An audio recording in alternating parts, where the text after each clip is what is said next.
তো hello guys, আসসালামু আলাইকুম। সবাই কেমন আছেন? ভিডিওটা সম্পূর্ণ দেখবেন আর শেয়ার করে দিবেন।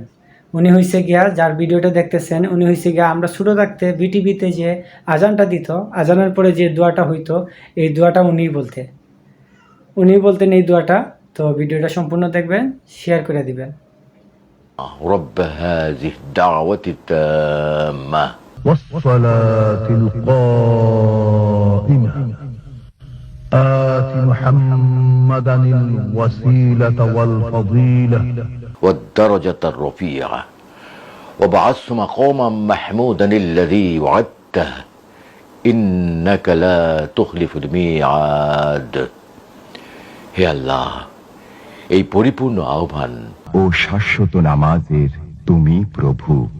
হযরত মুহাম্মদ সাল্লাল্লাহু আলাইহি ওয়াসাল্লামকে দান করো সর্বোচ্চ সম্মানিত স্থান, সুমহান মর্যাদা, এবং বেহেশতের প্রশংসিত স্থানে তুমি তাকে অধিষ্ঠিত করো। নিশ্চয়ই তুমি প্রতিশ্রুতির ব্যতিক্রম করো না। বিজ্ঞাপনে কণ্ঠ দিয়ে আমি লাখের উপরে ডকুমেন্টারি করেছি এবং এটা আমার অভিজ্ঞতা, পাশাপাশি আবৃত্তি। তোমার ছবিটা দেখতে দেখতে ঘুমিয়ে পড়ি মা। অনেকদিন ঘুম হয় না, কাজের চাপে, সংসারের এটা সেটা করতে করতে কখন যে সময় চলে যায় টেরও পাই না। আমি সরকারি চাকরি ছেড়ে দিয়েছি কোনো ঘুষ খাবো না বলে।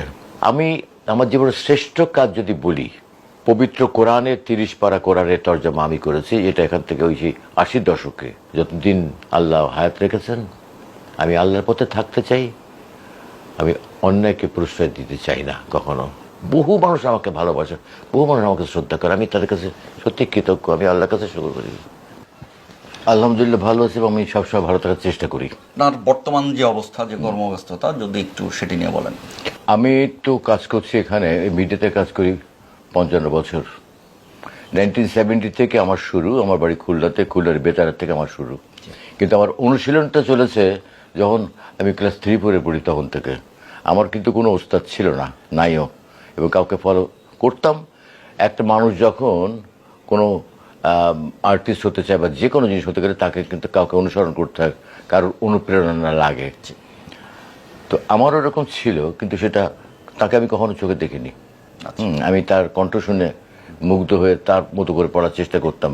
তখন আকাশবাণী থেকে খবর পড়তেন দেবদুলাল বন্দ্যোপাধ্যায়, বিজন বোস, নীলিমা সান্যাল, এনারা খবর পড়তেন, বিখ্যাত নিউজ রিডার। তো জীবন বোসের খবরটা আমার কাছে খুব আকর্ষণীয় মনে হতো। আমাকে ওনার কণ্ঠ আমাকে অনুপ্রাণিত করেছে এবং আমি তার মতো করে পড়ার চেষ্টা করতাম। আমি বুঝতাম না যে এত সুন্দর কণ্ঠ কোথা থেকে, কীভাবে, রেডিও থেকে কীভাবে আসে কত কণ্ঠগুলো। তখন তো বিটিভি অত ছিল না, বিটিভি মানুষ দেখতো, সবার বাসায় টিভি ছিল না। আমার বাবা খুব শৌখিন মানুষ ছিলেন, তো ওই শৌখিন মানুষের শৌখিনতার কারণেই আমাদের বাসায় সব কিছুই তখন আব্বা করতেন আর কি। তো রেডিও শুনতাম তখনকার। আমরা যেমন এখন রেডিও খুললেই শুনতে পাই, শব্দ পাই, তখন রেডিও খোলার, যদি আপনি 7টার খবর শোনেন তাহলে আপনাকে 7টা বাজতে 2-3 মিনিট আগে খুলতে হবে। ভিতরে কতগুলো বাল্ব জ্বলবে, তারপর আপনি রেডিওর শব্দটা শুনতে পাবেন।